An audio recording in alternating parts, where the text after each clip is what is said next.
आंनि गोसो गोरबोनिफ्राय खुलुमनायखौ बावहरबाय। दिनै सीमान्त चेतना मन्चनि मोनसे डिस्ट्रिक्ट लेभेलनि मिटिं बेयाव जायो आरो बेयाव स्टेट लेभेलनिफ्राय सेक्रेटारि बिथाङा सफैदों। दा बेयाव मोनसे बानजाय आफाद दादों जे सीमान्त चेतना मन्चनि फैगौ डिसेम्बर दाननि 25 आरो 26 अक्ट'आव क'क्राझाराव जानो गोनां मोनसे कनभेनसन स्टेट लेभेलनि। दा बेखौ खुंफुंनो थाखाय बानजाय आफादनि आफादगिरि महरै आंखौ गायसननायाव आङो सीमान्त चेतना मन्चनिसिम गोसो गोरबोनिफ्राय आङो साबायखर बावदों आरो गोजोननाय बावदों जे बे मोनसे नन पलिटिकेल आफाद, जाय आफादनि गेजेरजों जोंनि बे भारत बिमानि सिमाफोरखौ रैखाथि खालामनायनि सांग्रांथि लाबोनाय मोनसे गोनांथार आरो बिराद गेदेर मोनसे आफाद।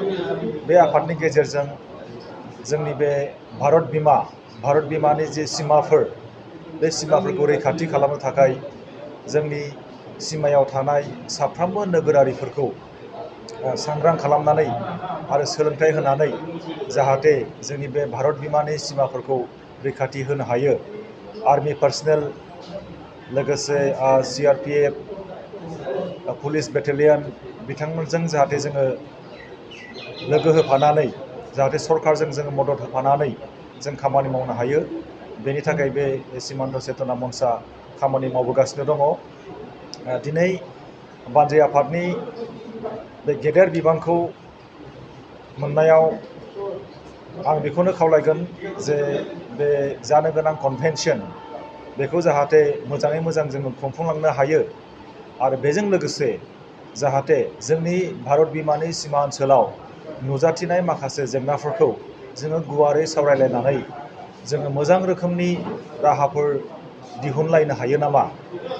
बिनि थाखायनो आङो साफ्रोमबो रायजोफोरनिफ्राय आङो मदद, बोसोन आरो थुलुंगा बेखौ आङो मिजिंथिबाय आरो आङो मिजिंथिदों जे जोंनि बे फैगौ डिसेम्बरनि 25 आरो 26 अक्ट'आव जानो गोनां कनभेनसन सीमान्त चेतना मन्चनि स्टेट लेभेलनि जे कनभेनसन बेखौ जोङो मोजाङै मोजां खुंफुंलांनांगौ।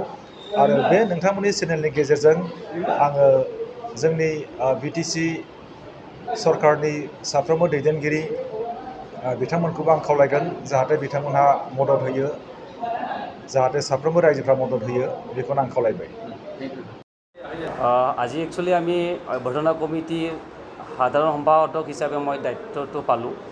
তাৰ লগে লগে তেনেকৈ আমাৰ আগতীয়াকৈ যিটো ইতিমধ্যে আমাৰ আগৰ কনভেনশ্যনবিলাকত সন্মানীয় আমাৰ অসমৰে মুখ্যমন্ত্ৰী সৰ্বানন্দ সোণোৱালজী তেখেতে উপস্থিত আছিলে।